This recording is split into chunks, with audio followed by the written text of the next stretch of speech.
vais essayer de faire court parce que voilà, je crois que vous avez un petit peu faim et la journée a été chargée. Donc, je m'appelle Stéphane Boucris. J'ai un parcours assez chargé. Je vais devoir dans ma tête rapidement choisir les morceaux parce que sinon, vraiment, on en a pour 2 heures et je ne vais peut-être pas vous retenir toute la soirée. J'ai un parcours assez classique. J'en parlais donc avec quelqu'un il y a quelques minutes. J'ai fait un BBA à l'ESSEC. Ensuite, j'ai fait un master à l'ESCP, le master Innover et Entreprendre. Et ensuite, donc j'ai une petite expérience dans la Silicon Valley aussi où j'étais en échange à San Jose State University. Je suis rentré et j'ai monté une start-up dans les services à domicile qui s'appelait Staff, S-T-A-A-F-F, qui voulait être la première plateforme en fait de services à domicile. Donc on est en 2007. Ça voulait être en fait le eBay des services à domicile. On met en relation en C2C un petit peu les uns avec les autres. Et c'était assez prometteur. Alors, je fais juste une petite aparté avant de commencer même cette histoire. Le nom de la startup, c'était Staff, S-T-A-F-F. Et c'est un nom complètement idiot. Alors moi, je voulais faire comme le staff, un petit peu l'équipe qu'on embauche. Mais le nom était débile puisque dès qu'on en parlait en soirée et tout, les gens allaient sur S-T-A-F-F et pas A-A-F-F. Donc, on envoyait tout le trafic chez les concurrents. Ce n'était pas une idée très smart. Si bien que la personne qui m'a fait le chèque, puisque j'ai réussi à le revendre quand même pour pas grand-chose, mais 1 an et demi après, elle m'a racheté en fait ce site internet et quand elle a fait le chèque, elle a fait alors de Staff SAS et elle a fait une faute d'orthographe, elle a fait le chèque à STAFF. Donc c'était un nom tellement stupide que la personne qui a racheté la boîte a fait une faute d'orthographe en rachetant la boîte. Donc tout ça pour dire que donc on est en 2007, je monte cette première start-up qui a, on va dire à moitié échoué ou à moitié réussi. Puisque je l'ai revendu, je crois, 1 an et demi après pour 100 ou 120 000 euros. Ils ont surtout racheté la base qu'on avait constituée de prestataires de services à domicile. Mais j'ai beaucoup appris. J'ai appris sur les levées de fonds, que j'ai jamais fait d'ailleurs avec cette aventure. Je voulais absolument lever des fonds parce que je pensais que c'était la clé du succès dans une entreprise. Alors, ce n'est pas du tout le cas. Et j'ai beaucoup appris sur les relations presse, sur comment marcher une entreprise. Et je me suis concentré sur pas mal de mauvaises choses qui m'ont appris après à me diriger vers ce qui compte dans une entreprise, à savoir créer vraiment un client et le garder. Et pas se concentrer sur d'autres choses. Donc, pendant cette année et demie, 2 ans d'entrepreneuriat junior, on va dire, ça marchait pas mal dans le sens où j'avais réussi à avoir pas mal de subventions, donc je me versais un petit salaire. Mais à un moment, j'avais besoin de gagner ma vie, mais je n'avais pas envie de lâcher l'entrepreneuriat, donc je donne des cours particuliers le soir et le week-end à des enfants fortunés de Boulogne, de Neuilly, du 16e. Et ça marche pas trop mal puisque les cours que je donne à côté, ça me paye, je crois que j'avais à l'époque 1 500 ou 2 000 euros, juste en cours particulier à côté de ma vie d'entrepreneur. Et comme j'avais une copine qui me coûtait très cher à l'époque, j'avais besoin de ça, donc il ne fallait pas que je le lâche. Et à un moment, il s'est passé un truc assez étonnant. Je ne sais pas ce que vous en pensez, mais il y a un élève qui s'appelle Victor, je ne peux pas donner son nom parce que c'est le fils d'un producteur assez connu, qui me dit écoute Stéphane, tu viens de me donner un cours de maths, ça a duré 2 heures, mais il y a un truc, j'ai pas compris tout ce que tu viens de m'expliquer. Et demain, donc je dois rendre ce devoir sur table, donc ce devoir à la maison pour demain. Écoute, on s'arrête là, fais-moi mon devoir et on le dira pas à mes parents et tu seras quand même payé. Et je sais pas ce qui m'est passé par la tête et je lui ai fait son devoir. Et j'ai eu un éclair, je me suis dit bon allez, il m'énerve, je lui fais son truc. Et je suis sorti de là et je me souviens, j'avais à l'époque une enveloppe et le père m'a dit « Merci beaucoup, tu t'occupes bien de mes enfants ». Et je me suis dit « C'est dingue ». Je lui ai fait ses devoirs, ce qui est complètement immoral, et j'ai quand même été payé pour ça. Et je suis sorti de là en me disant « Tiens, si tous les enfants pensent comme ce petit Victor, ou en tout cas voilà, les plus fortunés, on tient un business qui a l'air beaucoup plus porteur en tout cas que ce que je suis en train de faire avec les services à domicile ». Et 3 semaines plus tard, je lance un site, j'annonce que je vais lancer un site qui s'appelle faismesdevoirs.com. Je ne sais pas si vous en avez entendu parler, faismesdevoirs.com pour faire les devoirs des élèves à leur place. Donc aussi avec un système de C2C où des profs de l'éducation nationale ou des anciens élèves corrigent sur une marketplace des devoirs. Et ce qui est génial, c'est qu'on a fait un effet d'annonce, un effet de lancement. On a dit voilà, on va lancer dans 1 semaine ce site. Et il y a un journaliste du Parisien qui l'a repris. Et je ne sais pas ce qui s'est passé à partir de ce moment-là. Tous les 20h du pays l'ont repris. Tous les 13h l'ont repris. Et on m'a dit mais comment tu vas gérer et tout. Et rapidement, on a monté des équipes de professeurs. On s'est staffé pour. Et j'avais 3 RP qui étaient 3 attachés de presse qui étaient super. J'avais Xavier Darcos, Nadine Morano et Valérie Pécresse qui passaient à l'époque sur tous les plateaux pour dire qu'il ne fallait pas utiliser faismesdevoirs.com, www.faismesdevoirs.com. Et donc, qu'est-ce qui s'est passé le jour J? On est en mars 2007, quelque chose comme ça. On appuie sur le bouton, enfin on a uploadé les fichiers, et ça a sauté forcément. Et en l'espace de 3 heures, on a eu 1 million de visiteurs naturels sans dépenser un seul centime. 20 000 demandes, en fait 20 000 commandes en l'espace de 3 heures. Et après, on a dû fermer le site parce qu'on n'était pas en mesure de gérer. Mais donc en dépensant 0, on a eu 20 000 euros de commandes et 1 million. Imaginez une boutique, vous ouvrez le premier jour, il y a 1 million de personnes dans la rue qui attendent. C'est pas mal. Et malheureusement, ça ne pouvait pas durer parce qu'on a eu des pressions d'en haut, du gouvernement. Je ne peux pas rentrer dans les détails pour plein de raisons, mais on a dû fermer le site. Donc le jeudi, j'ouvre le site. On en parlera en off quand c'est pas filmé parce que je ne peux pas tout dire à la caméra. En plus, il y en a 2. Jeudi, j'ouvre le site. Vendredi, je le ferme, en prétextant la moralité et tout ce que vous voulez.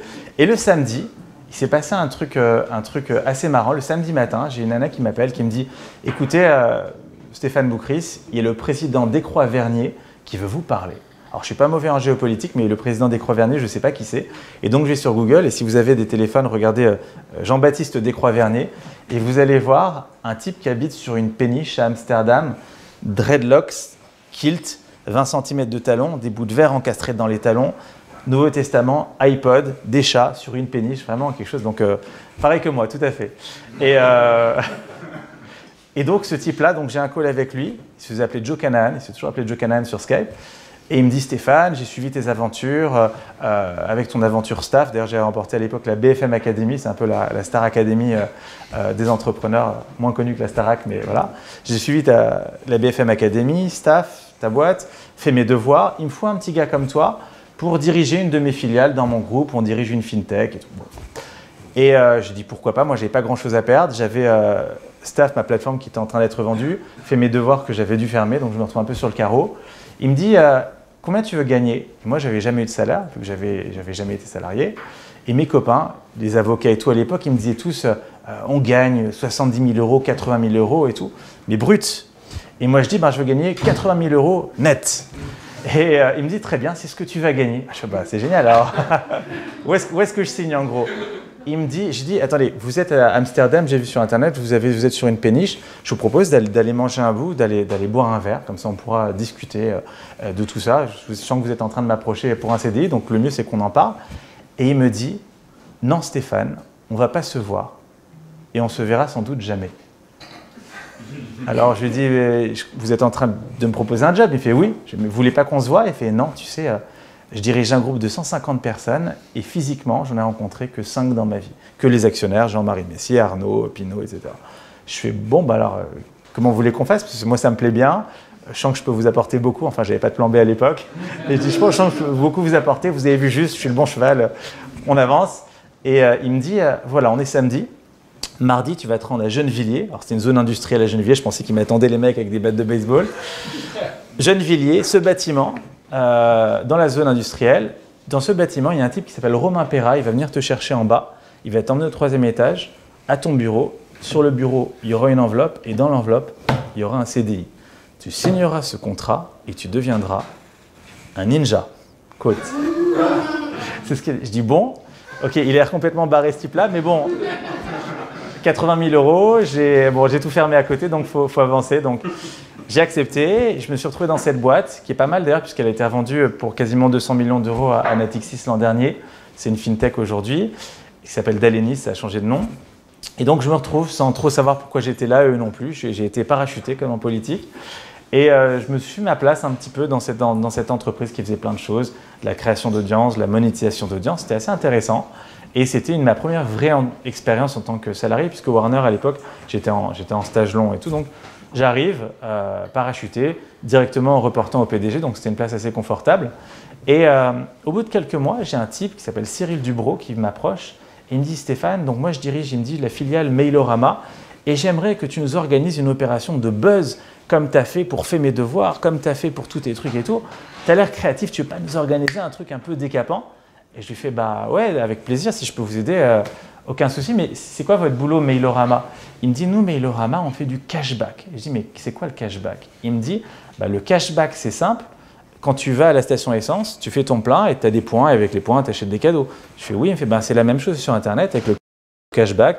Tu achètes sur Fnac, Darty, sur Amazon. Et en cumulant des points, tu peux avoir, au lieu de ce soit des cadeaux, tu accumules du cash. Et à partir de 20 €, on t'envoie un chèque, si tu le demandes, du montant concerné. Je dis donc en gros, vous distribuez de l'argent. Il fait oui, tout à fait, tu as compris, en quelque sorte, on distribue de l'argent. J'ai dit bon, ben, on va distribuer de l'argent. Et il dit mais je comprends pas, qu'est-ce que tu veux dire par là? Et j'ai regardé, je lui ai dit t'as vu Batman, le premier opus de Tim Burton avec Jack Nicholson qui distribue dans la rue de Gotham City des liasses de billets depuis le ballon. Il fait oui, mais quel rapport? Il me dit, je lui dis ben, c'est exactement la même chose. On va faire quelque chose qui n'a jamais été fait, en tout cas en France. On va donner de l'argent sans aucune contrepartie, par-dessus les fenêtres, pour la promotion de Mailorama. Et on va faire ça, alors je vous passe les détails, mais en gros, au pied de la Tour Eiffel, un endroit où il y a beaucoup de monde, et peut-être que les gens vont entendre parler comme ça de Mailorama, et voilà, et comme tu m'as demandé, ça va faire le buzz, et tu vas atteindre tes objectifs offline. Et je me souviens à l'époque, il y a un des membres du conseil d'administration qui a dit « mais c'est pourri votre opération, ça ne marchera jamais, si vous avez 300 personnes, ce sera vraiment une chance ».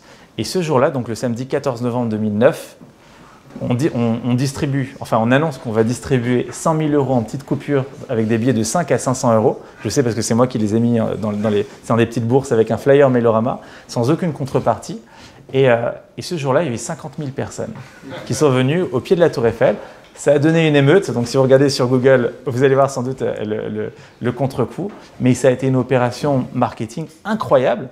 Une opération de guérilla marketing incroyable qui a généré plusieurs millions d'euros de marge brute supplémentaire pour le groupe dont il est question et pour l'entreprise Mailorama qui est passé numéro 1 du cashback alors qu'il était numéro 3 ou numéro 4.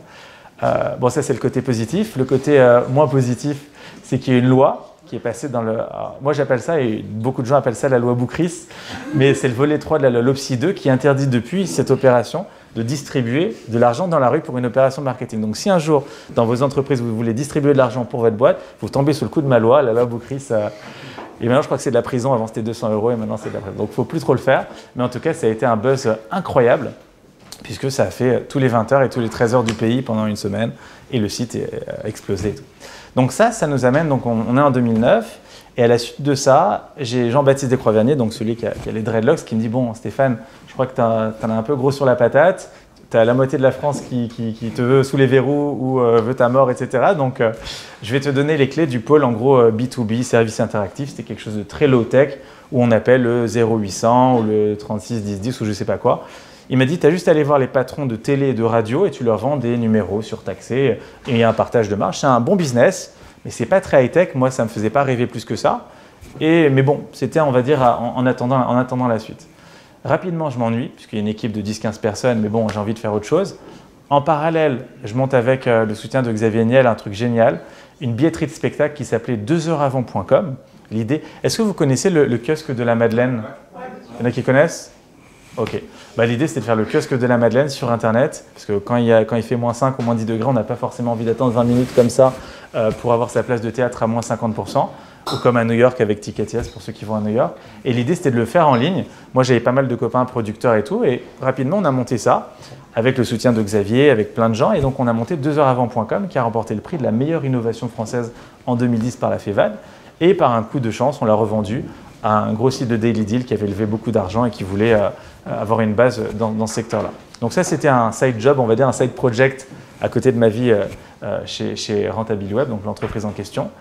Et à un moment dans ma vie au quotidien, donc vous vous souvenez, je vends des numéros surtaxés aux télé, aux radios, etc. Et je me retrouve dans le bureau de quelqu'un qui s'appelle Roberto Ciurleo, qui a dirigé les antennes d'énergie pendant des années. Bon, dans le milieu du showbiz, il a un peu pignon sur rue.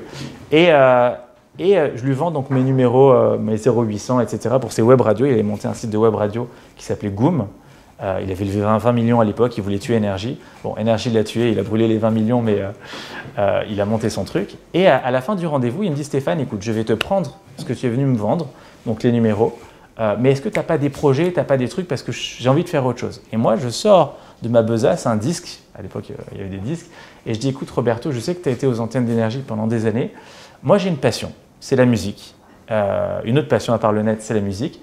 J'ai écrit et composé un truc, ça s'appelle La Voix des rêves. J'aimerais avoir ton avis de professionnel, si c'est bien, si c'est pas bien, tu me dis et tout. J'ai aucune idée de ce que ça vaut, mais je serais curieux quand même d'avoir ton avis.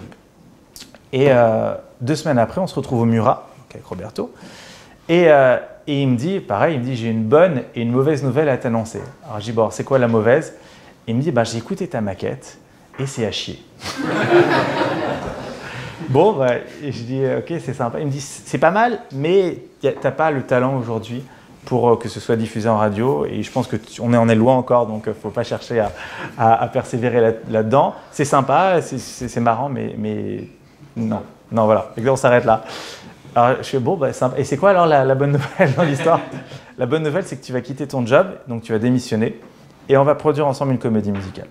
Alors, ça aurait été n'importe qui, j'aurais rigolé. Là, c'était quand même quelqu'un qui était dans le milieu, etc. Et je dis pourquoi pas. Donc j'ai quitté mon job, un job bien payé, avec tout le package qui va avec, les équipes, etc., pour rejoindre ce gars-là. Et ensemble, on se retrouve chez à l'époque, il y avait Virgin Megastore. On se retrouve sur Virgin Megastore. Ça fait passer un peu pour un vieux quand je dis ça. On était sur Virgin Megastore sur les champs. Et il me dit, Stéphane, trouve-moi une idée, trouve-moi un truc, une comédie musicale qui n'a jamais été faite et qui peut être un beau projet, un gros projet. Et on va au rayon des livres pour enfants, bibliothèque rose, verte, etc. Et je lui fais, écoute, ça n'a jamais été fait. Si on trouve un mec un peu connu pour porter le personnage, on peut faire le carton. Il me dit, c'est quoi? Je lui fais, c'est Robin des Bois. On devrait faire la comédie musicale Robin des Bois.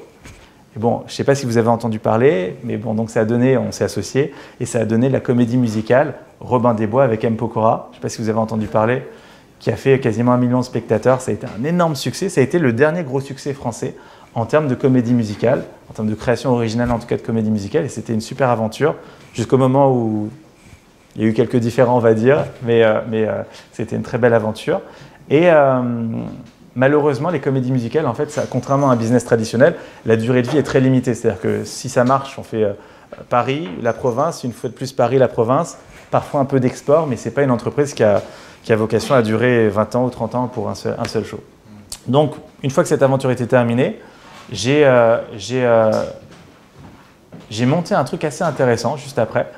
J'ai monté avec des associés, qui sont des amis, le premier fonds en France de Media for Equity. Je ne sais pas si ça vous parle, Media for Equity. En gros, je n'avais pas d'argent à ce moment-là, j'avais peu d'argent, on va dire, et pas assez en tout cas pour investir dans 10, 15, 20, 50 startups. Et je me suis dit, comment je peux faire sans argent pour être actionnaire de certaines boîtes? Et donc, j'avais vu ce concept, je crois, en Australie ou aux États-Unis. Je me suis dit, je vais aller voir des groupes médias qui ont de l'espace média parfois invendu, et je vais proposer cet espace média à des startups qui ont besoin d'audience en échange de 1 point, 2 points, 3 points, 4 points, 5 points, en restant raisonnable et tout. Et on a monté ce qui s'appelle maintenant Altis Media Ventures, qui existe toujours, qui est une filiale du groupe Altis. Même si Patrick Drahi souhaite pas plus trop avancer là-dessus, mais bon, ça c'est ses histoires. Mais en gros, c'est le premier fonds de Media for Equity en France historiquement. On n'a pris que 4 participations, donc j'aurais aimé que ça aille beaucoup plus loin, mais ça a été freiné avec tout ce que vous avez pu entendre sur ce groupe. Mais l'idée, c'est que voilà, c'était une belle aventure. On a pris des participations. Ça fait maintenant quelques années, sur 4 participations, il y en a 2 qui sont encore en vie et qui marchent très bien. Donc c'est un bon score, parce que généralement on dit qu'il n'y a que 10% des boîtes qui survivent. Donc pour l'instant, on s'en sort bien. Ça, c'était une petite parenthèse. Donc c'est le fonds Altis Media Ventures. Et ensuite, donc, moi, j'ai rejoint 2 amis à moi d'enfance qui s'appellent Vincent Klingbeil et Patrick Bunand. On s'est associés. Enfin, je les ai rejoints, ils avaient déjà commencé un bout d'aventure, mais on a tout fusionné. Et ensemble, on a créé Ametix. Ametix, donc, la boîte dont je suis encore directeur général aujourd'hui, c'est alors, je n'aime pas dire entreprise de services du numérique ou SS2I, je nous considère plus comme un dénicheur de talents du numérique. Aujourd'hui, il y a une vague sur le numérique, il y a plein de gens qui vont chercher de l'or.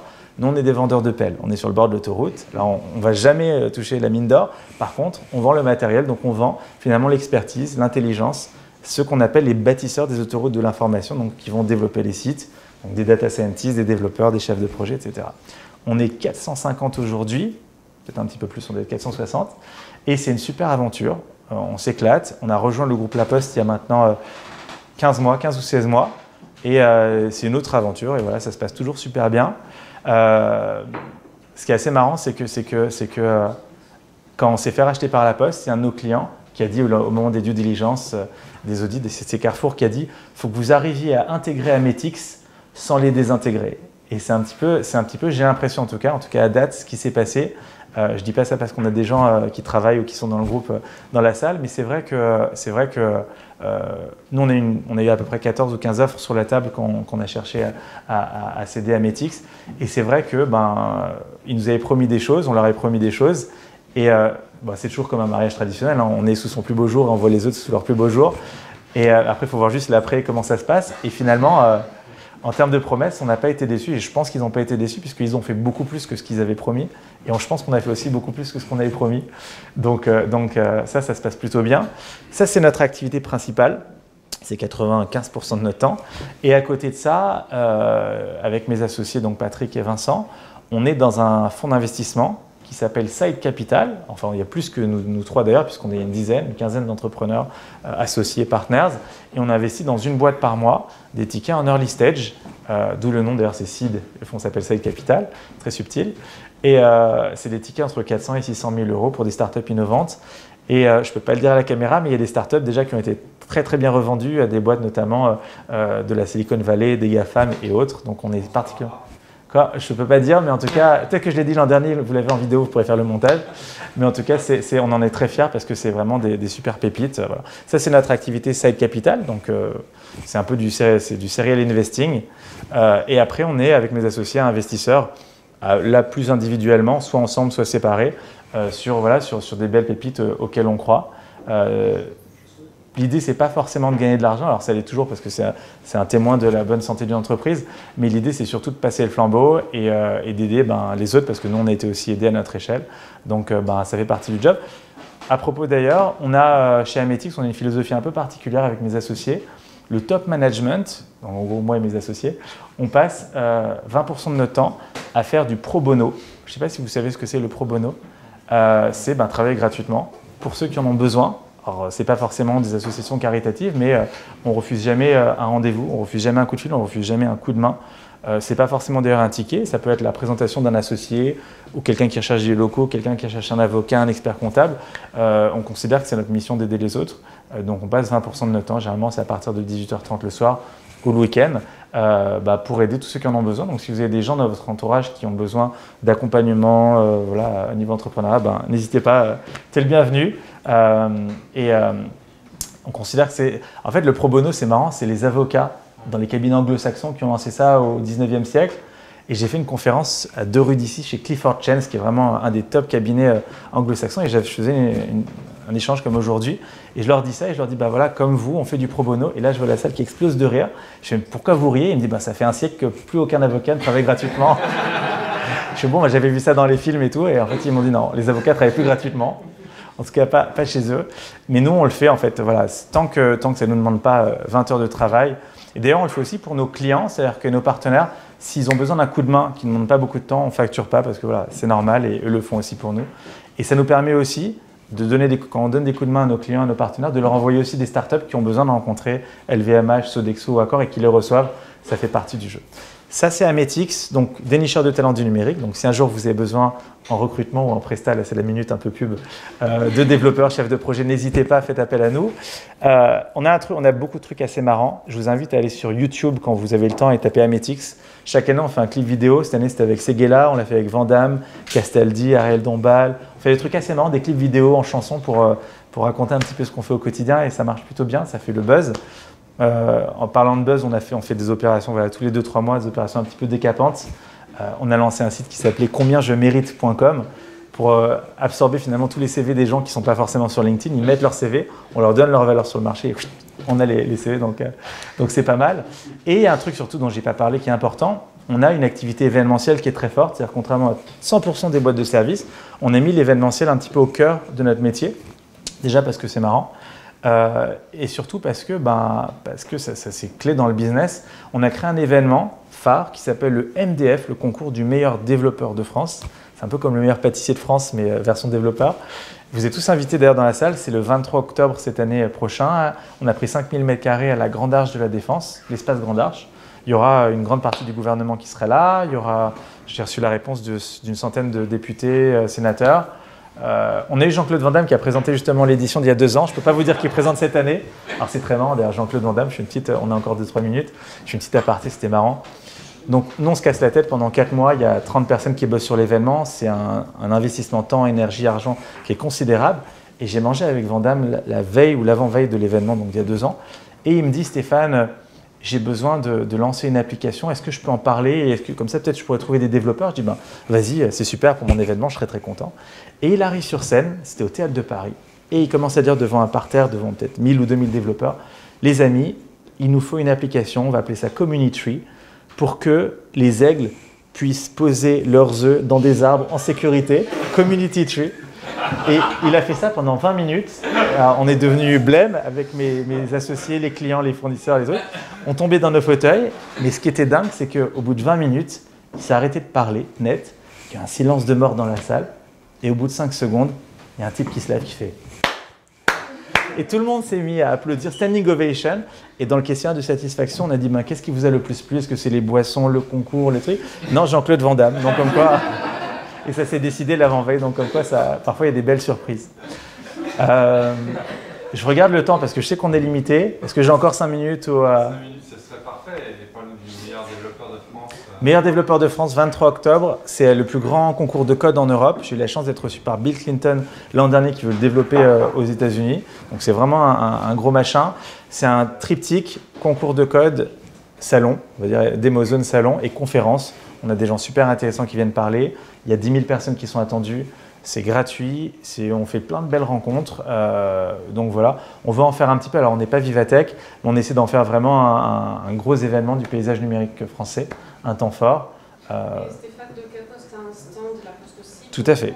Et on est en train de voir avec la com, il y aura une startup French IoT présente. Donc, super. Voilà, on va regarder, il faut que ce soit dans le thème. Donc bien sûr, vous pouvez participer, aller voir, mais en plus, on va donner l'opportunité à des startups.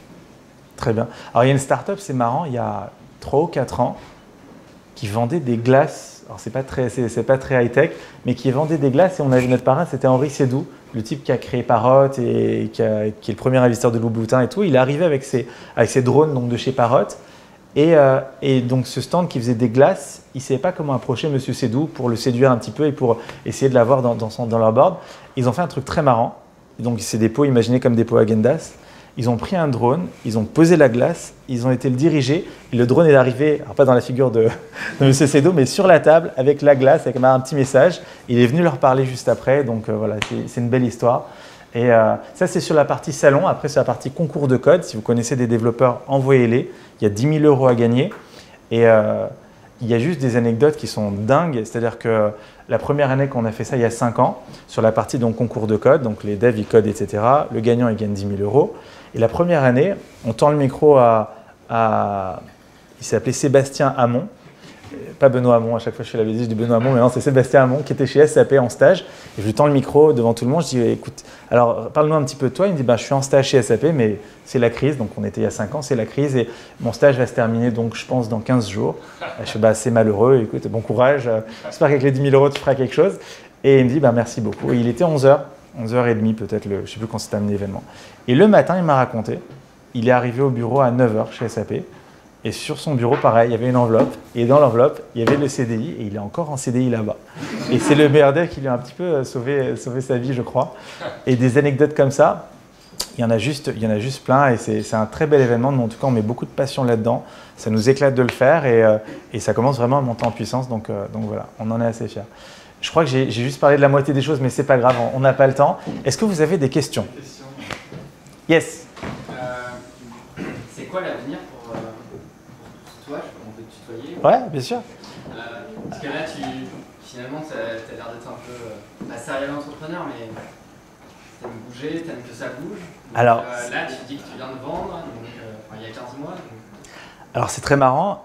J'ai fait beaucoup de choses avant Ametix, mais depuis Ametix, c'est une certaine stabilité. Ça fait 6-7 ans.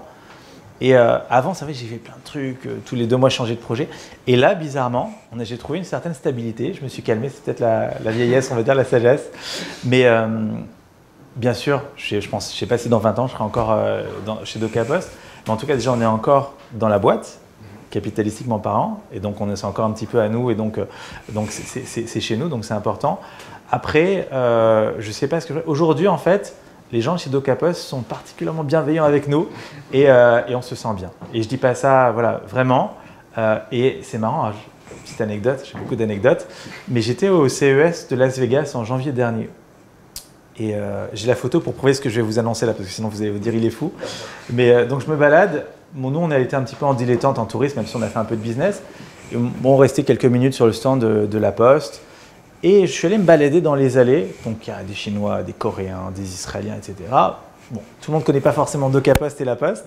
Mais à un moment, je vois Stevie Wonder. Stevie Wonder, avec ses équipes. Stevie Wonder, comment? Non, lui, c'est pas moi qui l'ai dit. Et je vois Stevie Wonder et j'arrive à me faufiler, etc. Et je lui parle pendant quelques minutes. Et à la fin, il me fait Who are you working for? J'ai fait I'm working for, je vais pas dire Ametix parce que là c'est sûr qu'il connaissait pas. Je dis I'm working for La Poste. Et La Poste a un stand tellement important au CES de Vegas. Ces gars lui avaient dit on passe devant le stand de La Poste et dit oh La Poste, French USPS, great company. Et donc Stevie Wonder, overjoyed, happy birthday, tout ce que vous voulez. Il connaissait La Poste. Donc quand on me dit La Poste, c'est pas un peu ringard et tout, je dis mais attends, c'est Stevie Wonder, vante les mérites de La Poste, qui mieux que nous. Et tout ça pour dire qu'on est choyé. Alors, on bosse tout le temps, jour et nuit, week-end, etc. Mais pour l'instant, on se sent bien. Et il ne faut pas trop penser à l'après, sinon tu n'es plus dans le truc du tout. Pour l'instant, on est bien. Et en fait, ce qui se passe, c'est que c'est un peu, et c'est pas bullshit, on a vraiment une famille au sein d'Ametix. C'est-à-dire que les gens qu'on voit au quotidien, pas tous, hein, mais une partie des gens, voilà, on est 450 dans la boîte, dans les bureaux physiques, on doit être une cinquantaine. Les gens qu'on voit au quotidien, c'est un peu devenu notre famille. C'est marrant, dans le dernier Rocky Balboa, Paulie, il disait quand tu restes assez longtemps dans un endroit, tu deviens cet endroit. Et alors, je ne suis pas devenu le bureau d'Ametix à Levallois, même s'ils sont très sympas. Mais d'ailleurs, je vous invite à venir, si vous passez à côté de Levallois, venez nous voir. Franchement, c'est assez sympathique. Mais les gens sont bien. On a choisi, là on est à la saison 6 ou 7 d'Ametix. On a mis 6 saisons pour arriver à cette saison-là. Les gens qui sont arrivés jusqu'ici, c'est vraiment tous ceux qu'on a choisis, qu'on a voulu, qu'on a gardés. Et on s'y sent bien. Et refaire quelque chose à partir de zéro, peut-être que ça viendra. Et voilà. Mais en tout cas, ça voudrait dire perdre tout ça. Et donc, c'est un arbitrage qui est un peu compliqué. Par contre, investir dans des startups, ça permet de faire de l'entrepreneuriat par procuration, pour l'instant en tout cas. Moi, il y a 2 startups dans lesquelles je suis assez hands-on. Alors, je ne suis pas opérationnel du tout. On fait un déjeuner par mois et tout. Mais j'ouvre mon carnet d'adresses. Dès que je peux, je les aide, etc. C'est plus que je mets un ticket, j'attends mon retour. Et ça, pour moi, c'est génial parce que je revis un petit peu, je ne suis pas très vieux, mais je revis un petit peu ce que j'y vais au début. Et surtout, on débloque plein de choses, donc c'est assez intéressant. Quelques conseils pour cette nouvelle tournoi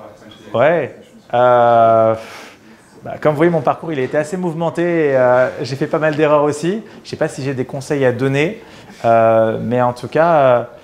je suis un peu de philosophie, c'est pas pour donner une note grave, mais Steve Jobs, il disait un truc très vrai dans le discours de Stanford. Il disait que notre temps sur Terre, il est limité.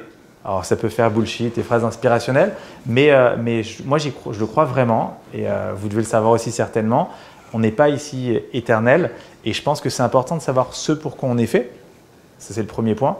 Et deuxièmement, c'est de le faire. C'est-à-dire, quand je vous parlais de la comédie musicale, moi, dans ma bucket list, dans ma vie, je voulais faire une comédie musicale. Et voilà, et c'est important, je pense, le dernier jour de sa vie, qu'on arrive de ne pas être frustrant en disant mais tiens, je voulais faire ceci. C'est pas forcément monter une boîte, mais en tout cas, réaliser ce pour quoi on s'est fait. Moi, j'ai beaucoup de copains, d'entourage, gens dans mon entourage qui veulent faire des trucs, qui veulent écrire un livre, qui veulent faire un truc, mais ils partent habiter sur une planète qui est un peu bizarre. Peut-être vous la connaissez, c'est la planète Plus tard. C'est une planète, ils disent plus tard, je vais écrire un livre, plus tard, tu vas voir, je vais monter une pièce de théâtre, plus tard, je vais ouvrir un restaurant. Et en fait, le plus tard, il n'arrive jamais, ils arriveront à un moment où plus tard, ce sera trop tard. Donc c'est important de faire ce pour quoi vous êtes fait. Il y a un proverbe soufi, c'est une tribu d'Afrique subsaharienne qui dit « On est tous nés avec une partition de musique à jouer, il n'y a rien de plus tragique que d'arriver à la fin sans avoir joué sa partition de musique. » Donc voilà, c'était le mot de la fin. Merci.